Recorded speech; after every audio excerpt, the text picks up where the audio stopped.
handling and alcohol charges that come with all of that. Yeah. Do it one time to try it, because it is delicious and it's really good, and I think it's worth the extra money. At that point, you might as well just import real absinthe from Europe. That's what I would do. Fucking joke. People think absinthe makes you fucking hallucinate. How stupid. I don't think people know what the fuck absinthe is. I think all anybody knows about absinthe is from that movie. Was it Euro Trip? Yeah, it was Euro Trip. Yeah, that just spread propaganda about absinthe that the liquor company fucking spread about it. It's just fucking alcohol. It's no different than any other. You can buy vodka. It does the same fucking thing, you dumbasses. But that's beside the point. That came, that went. Nobody gives a shit about absinthe anymore. But in pro wrestling, there's not a week that goes around without some comings and goings pasty. That is and the first right. one that we have is more about the same sad shit, but we're just going to knock a bunch out in one short little sweet sentence and get it the fuck out of here, because fuck them, they're not worth our time.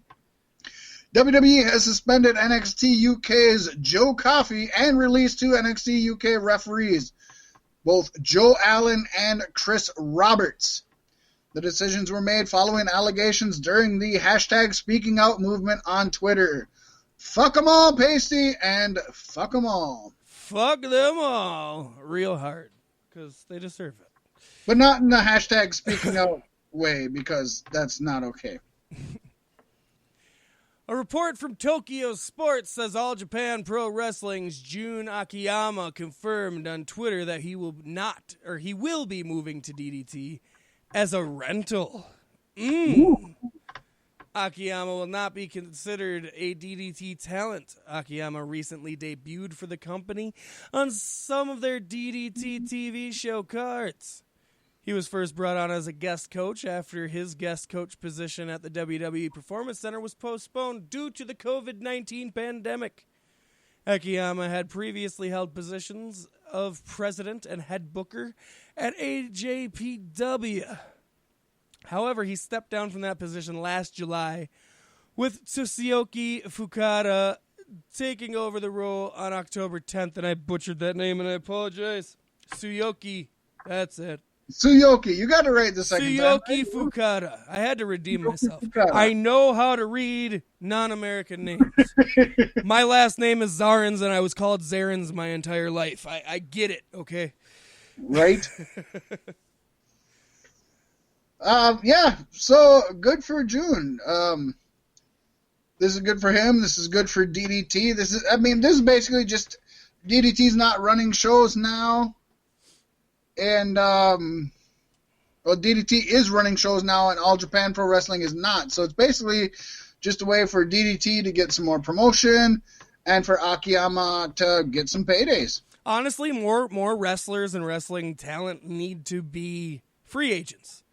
Don't sign with a company, maybe like a multiple showing contract, but be able to be fluid and move around. I think it makes the entire wrestling world more exciting.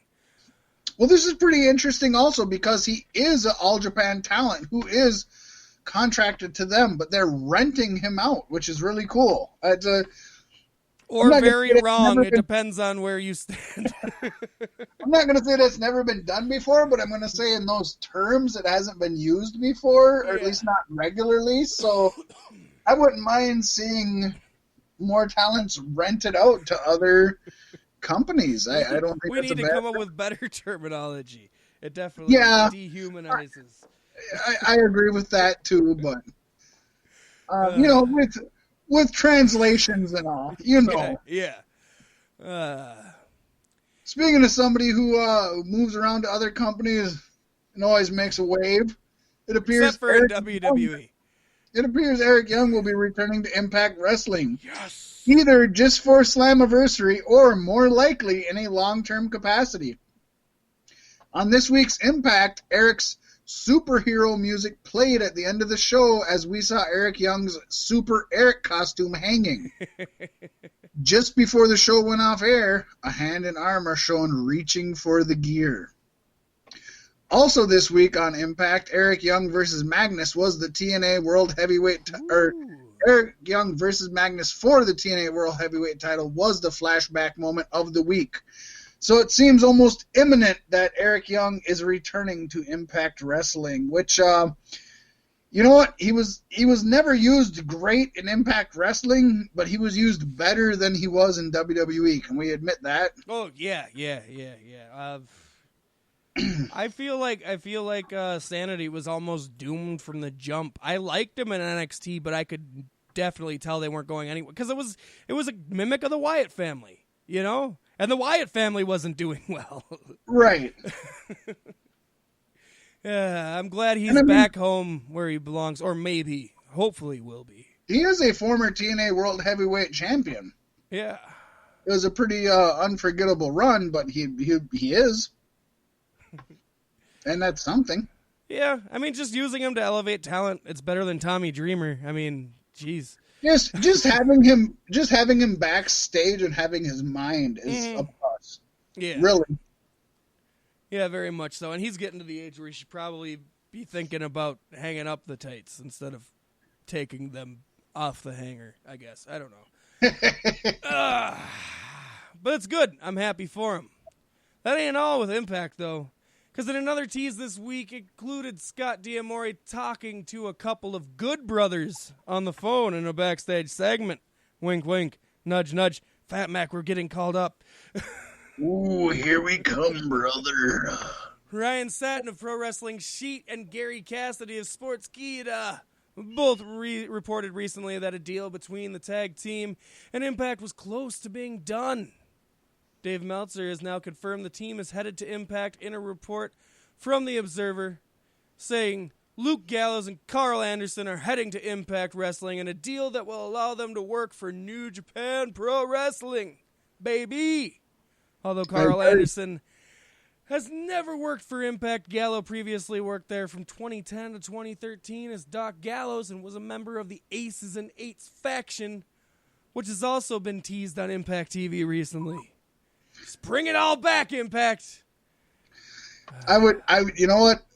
There's people that love Aces and Eights and people that hate it, and that's about all there is. There's very few middle ground.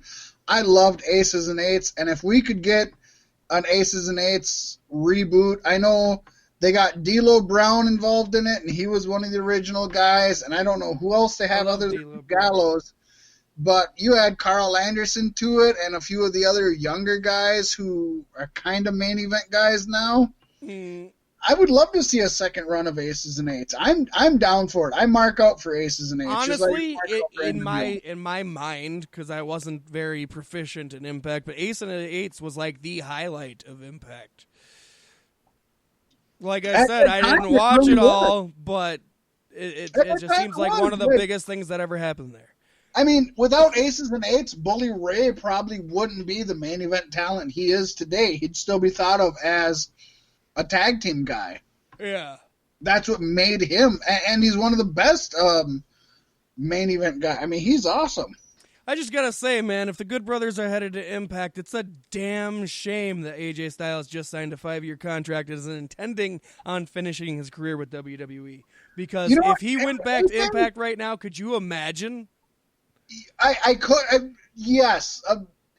I'm going to give you two stories here, Pasty, because first of all, yes, storyline-wise, I think him coming into Impact at this time and them, I think the people in charge right now would be smart enough to focus that organization around him and the Good Brothers and possibly Aces and Eights or whatever else, but whatever. He'd be one of the main guys.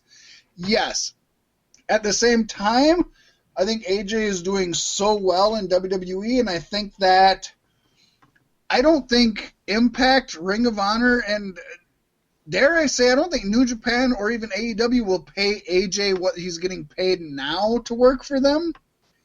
So if he's just looking out for his family, I think he's making the right choice money-wise.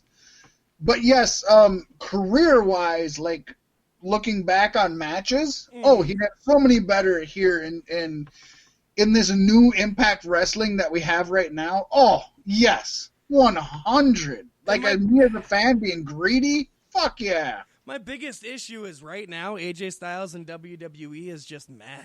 You know, he's always going to be in the top end, but it's never going to be... He's mad, but he's bringing in fucking, big buku bucks. Yeah. He's one of their highest paid guys. So, you got to look at it from his perspective. Yeah. He's not a young guy anymore, and he has a family to take care of, so...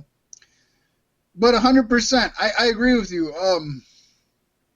Creatively, he would be the main guy right now in Impact. He would be the main. He'd be the heavyweight champion. Tessa isn't even there to challenge him. Although that's a match I'd want to see.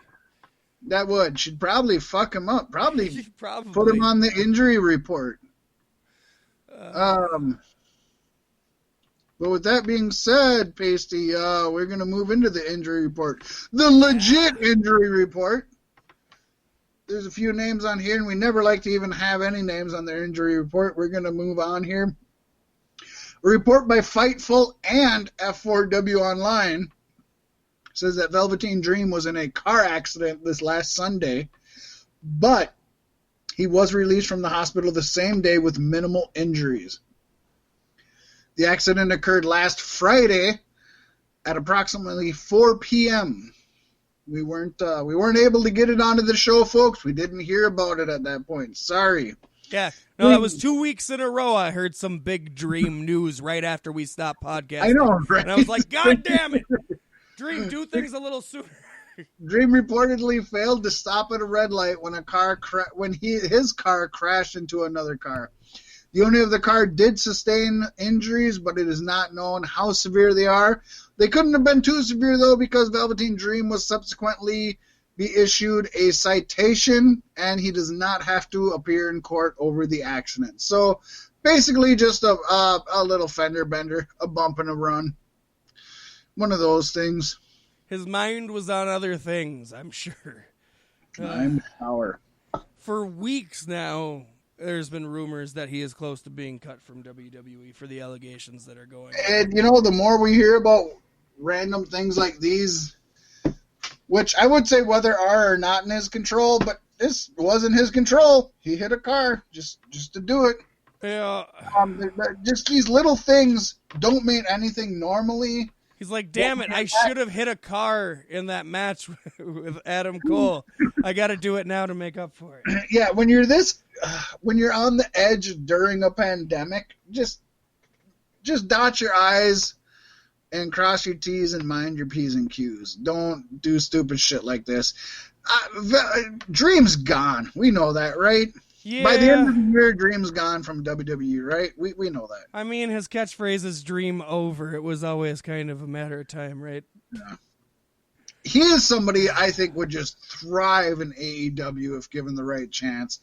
He's somebody I would love to see in AEW. AEW might look at him. I mean, look how lenient they are to their fucking accusations. Yeah, I know. I just think, I think his demeanor fits AEW. Yes. So fits a lot of places, but I think he would do better in AEW than a lot of folks maybe would. But Dream and Sonny Kiss in a tag team would be fantastic. Oh, I'm telling you, Sonny Kiss and Joey Janela's been all right, but that would be so many levels better.